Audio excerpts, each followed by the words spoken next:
We have been reporting on a lot of incidences in northeastern Kenya. If you have been following our reports, about 95 schools have been closed and some medical facilities have also been closed. And this has the residents worried, but it's not just the residents who are worried about this. Area leaders now are raising their concerns. Ben Kitili is speaking to two leaders from that region. Ben, who do you have?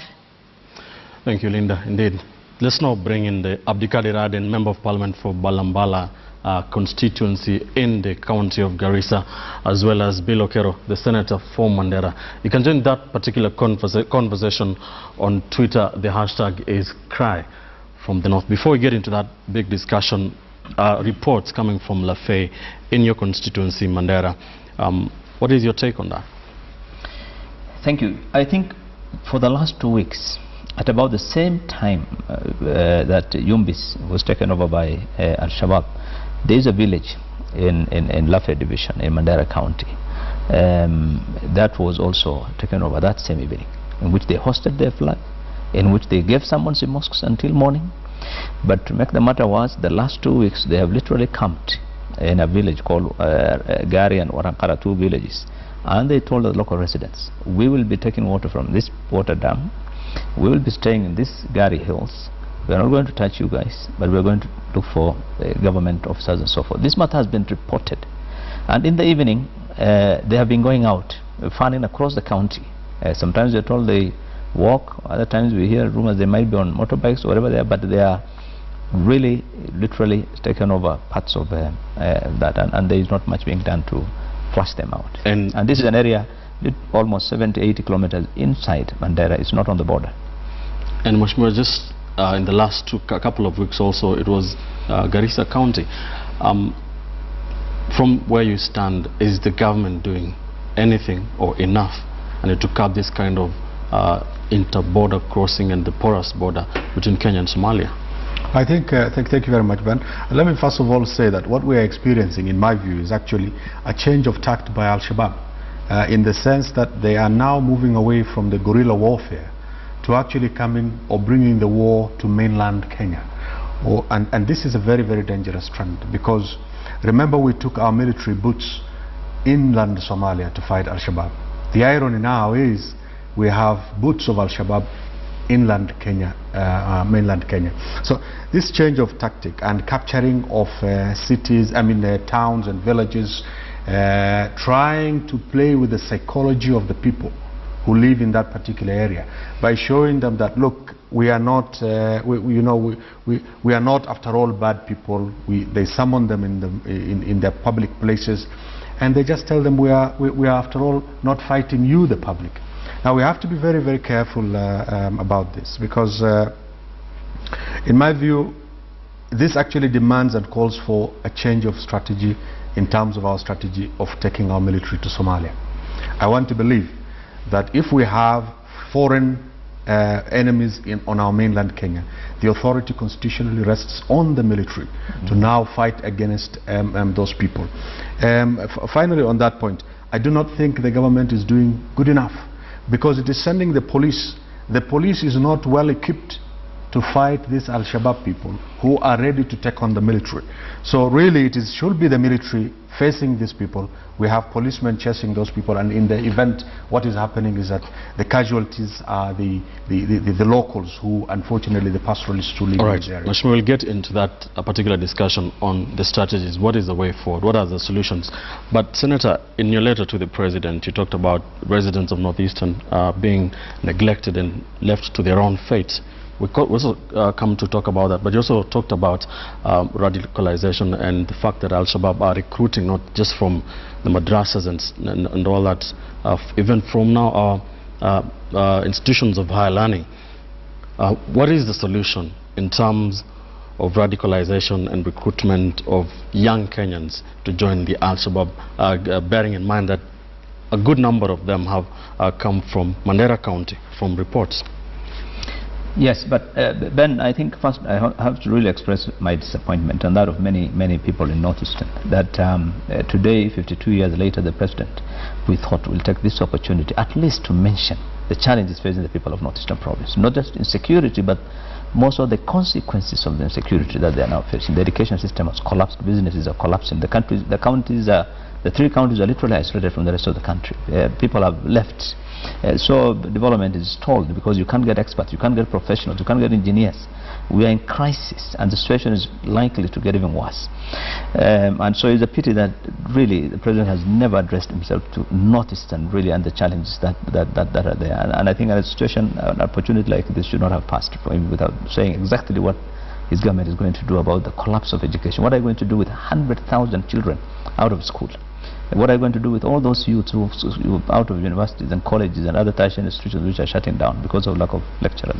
I think it's a matter that needs to be taken very seriously. And of course, the fact that he has never stepped in Northeastern with all those challenges that we've been having. And I think it's important to go there and give people, some moral support, give people some hope by visiting and doing something or the other, at least. Even ID cards. Services are literally suspended. You don't understand why. The president has mentioned in the past infrastructure. What can you say about that? Even the one we would have done using our own counties, we can't even get experts. Forget about national government infrastructure. We've been asking for that road. It was in the annuity program. For example, Mandera coming to Elwak, 200 kilometers.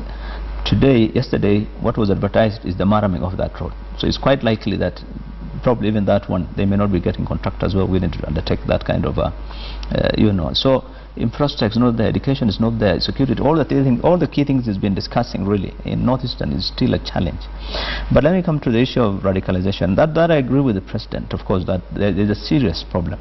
But I think it's not confined to mosques and madrasas the way Al-Shabaab controls the area from Mogadishu all the way to our borders, with hundreds of madrasas and their own colleges. They are not really looking for those people today. Today what they're looking for are professionals. They're looking for university graduates, university students.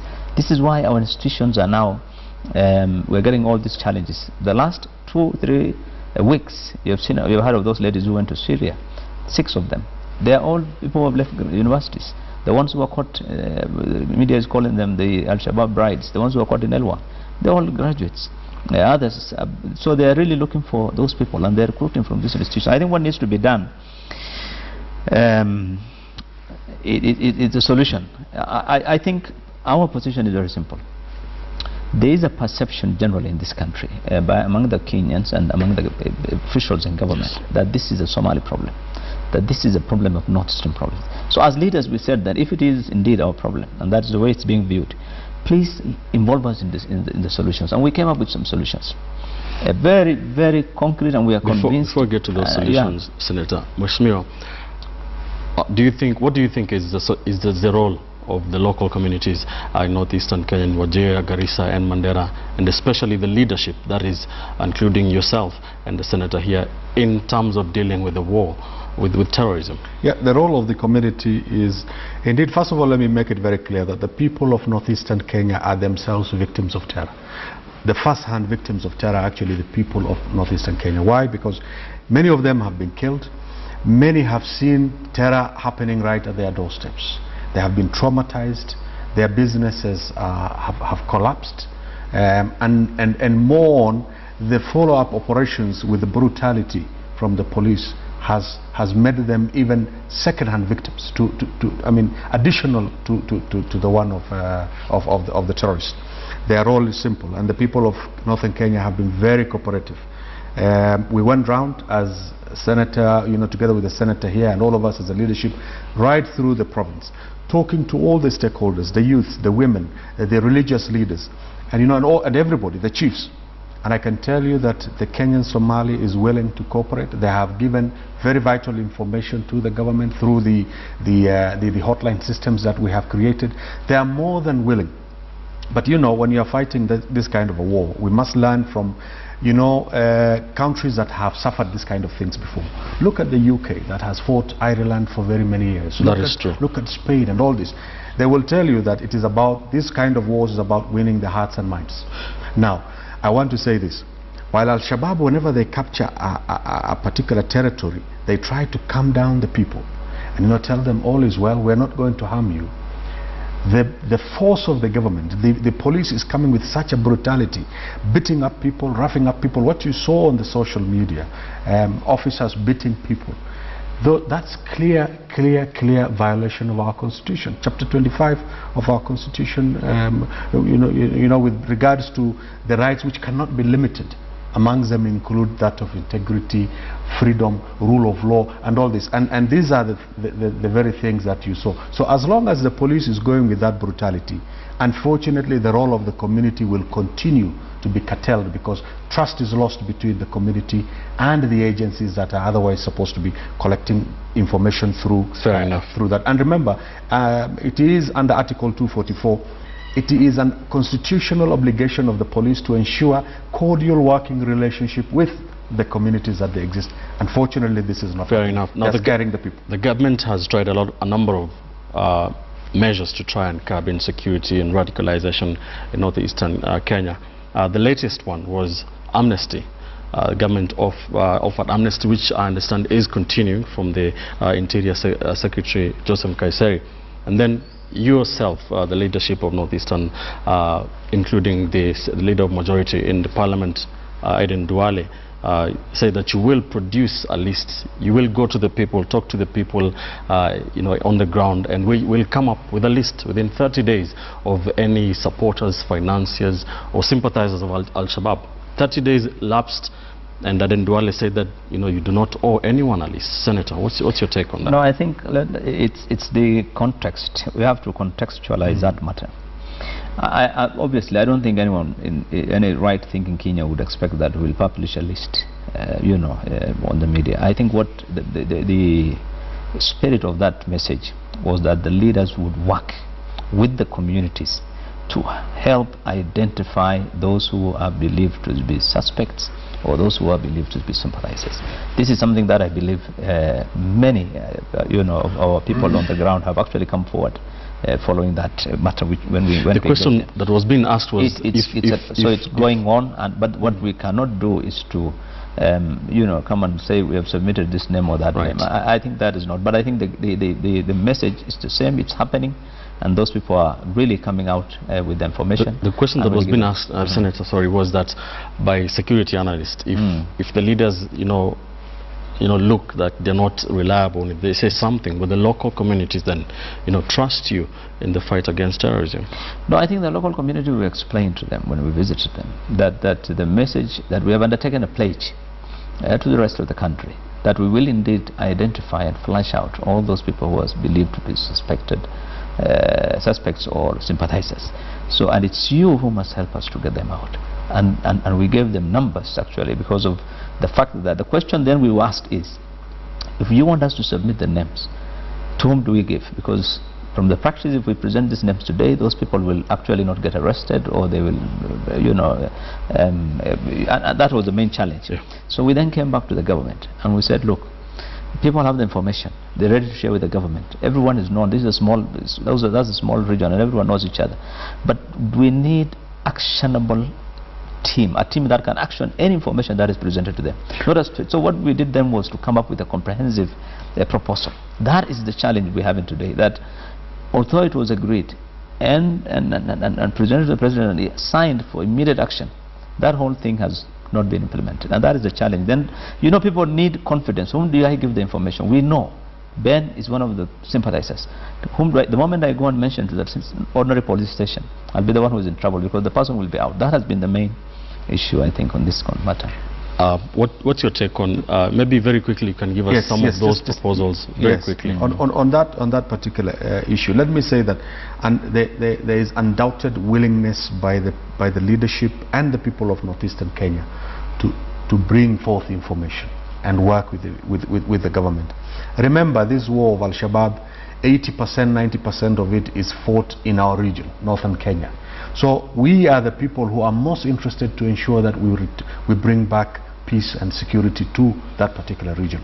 So the issue of saying that the leadership is unwilling, the people of northern Kenya are unwilling, is really throwing this thing out of context. I think there is a confusion amongst, unfortunately, the leadership of the country, particularly the people who manage our security, in terms of understanding who is a real Kenyan Somali and who is Al-Shabaab. Unfortunately, because I look like I'm a native Somali, and the Al-Shabaab is supposed to look like somebody like me, unfortunately there is this blanket punishment, and that is where everything is going wrong. That is where we are losing the trust of the people. The fight against Al-Shabaab and terrorism can never be won by threatening, intimidating, humiliating the people of northeastern Kenya. Let me explain the issues which are contained in that. Very in a minute, before I give you a question from one of our viewers. Because that's very important. Yes. For us, if it is our problem, if Al-Shabaab is our problem, then please accept our solution. That is the message we gave the president. And we said one of the most important things really is we need security officers who know that terrain, who know that area, who know those people, who can identify, who can tell, and who are ready to pursue these people across the borders and everywhere they go. Give us those people. We ask for additional security. Of the states? We have not got the additional security that we asked for. I'm not going to go into the numbers. We have asked for KPRs in every of those villages so that all these things will not happen. We have not got any response. Funding. Forget about anything. I was talking to one of the county commanders of those counties last week. The quarterly AIE, that small money that they used to get to run their fuel and whatever, they have not got it 2 months into the quarter. I mean, so there's a crisis. You don't give funding, you don't give transport, you don't give personnel. How do you expect those? And you're reading in the media daily askaris who are starving and they're not able to pursue, you know, those people because they don't even have money. They don't get.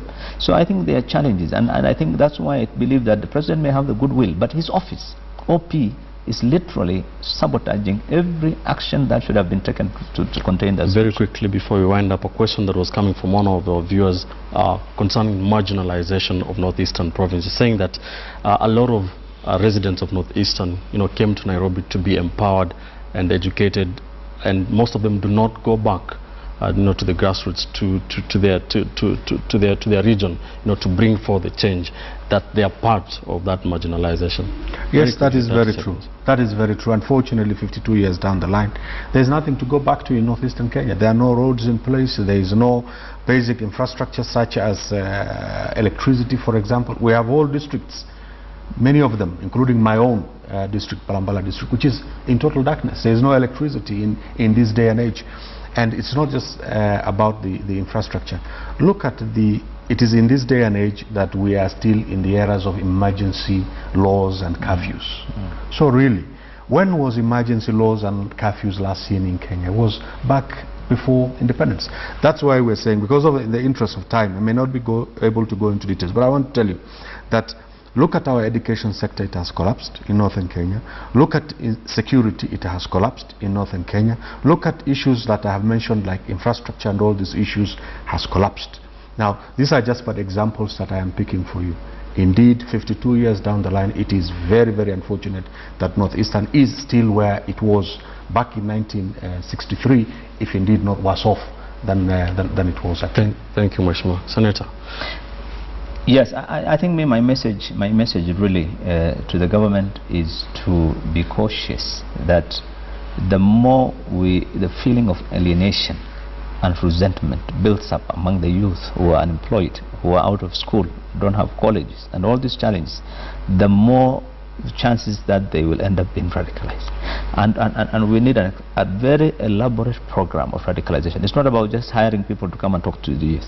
I think it's about providing employment. It's about really looking at the fundamentals. Give people ID cards. Why do I finish school? I'm unable to go to college. I'm stuck in Mandera because you suspend ID cards for 2 years. You cannot put a simple system of identifying who is a Kenyan. You have got chiefs, you have got officers, you have intelligence. You cannot identify who is a Kenyan given ID. I mean, the thing needs not to be done, and I think it's important. Otherwise, thank you, Senator. And before we go, as we were speaking this conversation, the acting county commander Mandera has denied the reports concerning the takeover of a village in Lafe. But the residents have been talking about it for 2 weeks. I've talked to the area member of parliament. I've talked to the area ward reps. Has been talking about it. All of them have been talking about it. I don't expect the police officers to say yes, it's true. We have lost an area to Al-Shabaab. Yeah. Can I just say one thing? That there's serious disconnect between the people and the security agencies, and I think that's where the gap is. I want to end by saying that the government should target the youth of northern Kenya positively. Intimidation and harassment will not be the solution. Give those youths ID cards, give them employment, make them feel that they are part of Kenya, and they will have no reason absolutely to go to Al-Shabaab. Thank you. Yeah. Thank you, Mr. Asante sana. Abdikadir Aden, Member of Parliament for Balambala and Mandera Senator Bilokero, just talking about some of the issues as Kenya was marking 52 years of internal self-rule. It is a story that we shall continue to follow up. Let me take you back to Linda.